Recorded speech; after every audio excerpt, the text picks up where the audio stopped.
Akeredolu cannot speak anymore. Ailing governor's son cries out and begs Tinubu for emergency ambulance.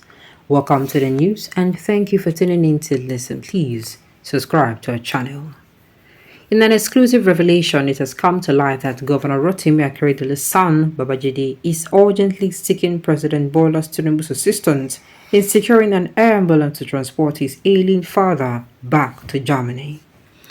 This is where the governor has previously been undergoing treatment for leukemia. The governor's health has taken a severe downturn, with sources indicating that he is now unable to speak. It has been disclosed that Akeredolu has been undergoing chemotherapy in Nigeria, and each session leaves him unconscious for an extended period lasting up to 10 hours. Babajide, appointed as the Director General of the Performance Project Implementation Monitoring Unit in the Office of the Governor of Ondo State, is reaching out to President Tinubu for intervention. In response, Tinubu has directed Governor Akeredolu to transfer power to his deputy and his senator. The transfer, due to the governor's first state, is said to be facilitated through electronic signature. The unfolding situation follows an emergency meeting convened by Tinubu to address the leadership crisis in Ondo. The urgency was prompted by mounting pressure from the civil society organization Take It Back, who threatened mass protests to demand Akeredolu's resignation. Notably, the governor has been absent from office since July 2023, leading to increased calls for his resignation or the transfer of power to his deputy. Sahara Reporters has revealed that during the meeting, discussions revolved around invoking the doctrine of necessity to appoint an acting governor. However, concerns were raised about the potential humiliation for the ailing governor. Amidst this deliberation, allegations of forgery surfaced, and the forensic reports confirmed the forgery of Akeredolu's signature on an official document.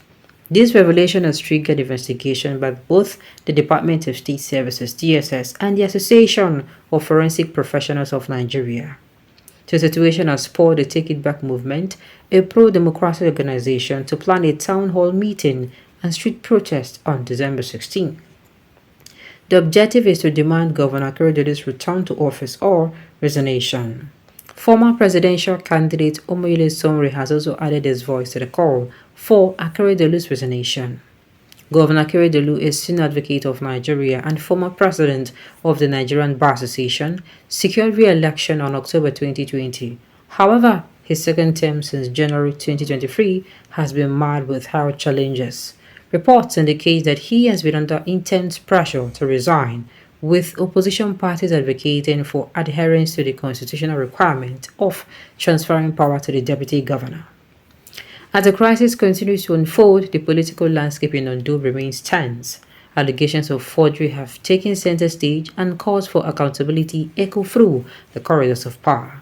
The town hall meeting and protest scheduled for December 16 are poised to draw attention to the situation, intensifying the demands for Governor Akeredolu's return to office or resignation. The intricacies of these crises underscore the delicate balance between health concerns and political responsibilities. A governor's incapacitation raises questions not only about the state leadership vacuum, but also about the methods used to navigate such crises.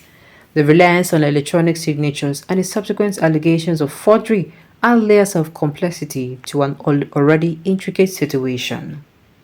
The involvement of President Tinubu in orchestrating the transfer of power further amplifies the political dynamics at play.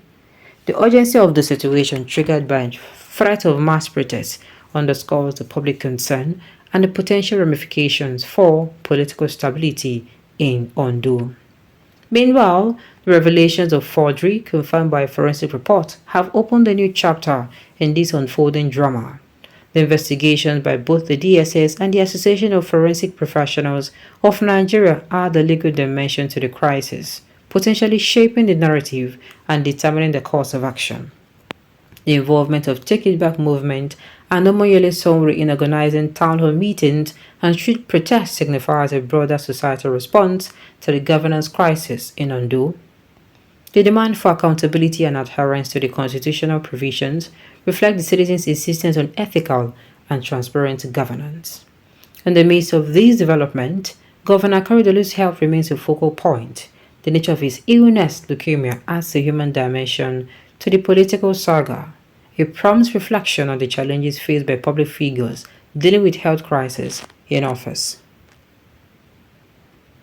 As the nation watches the event unfold in Ondo, the delicate balance between political exigencies and human compassion comes to the fore.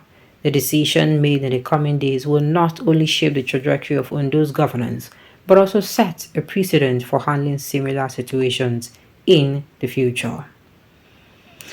Well, let me say this, I have not been a supporter of whatever is going on in Ondo State. I am of the opinion that I want to believe that as a governor, you and your deputy should be on the same page. Meaning, you and your deputy should be close, as in, you are supposed to be, permit me to use the word, brothers. Especially if you are men, then brother and sister if you're female.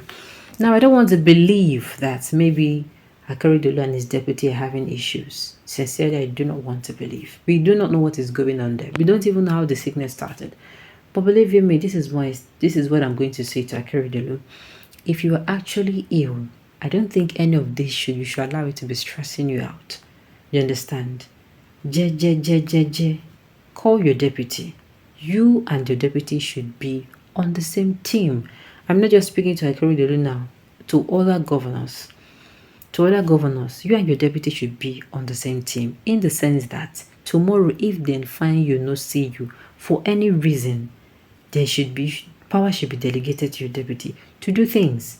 I want to believe if he and his deputy, I've said this before, are actually on the same page. But with this, it means that they're not on the same page. But if they're on the same page, this thing should not be a problem. The deputy and the Akeredolu will be working hand in hand. Simple. Do you understand? We'll be working hand in hand. But like I said, this issue now shows that they're not on the same page at all. And we don't know why.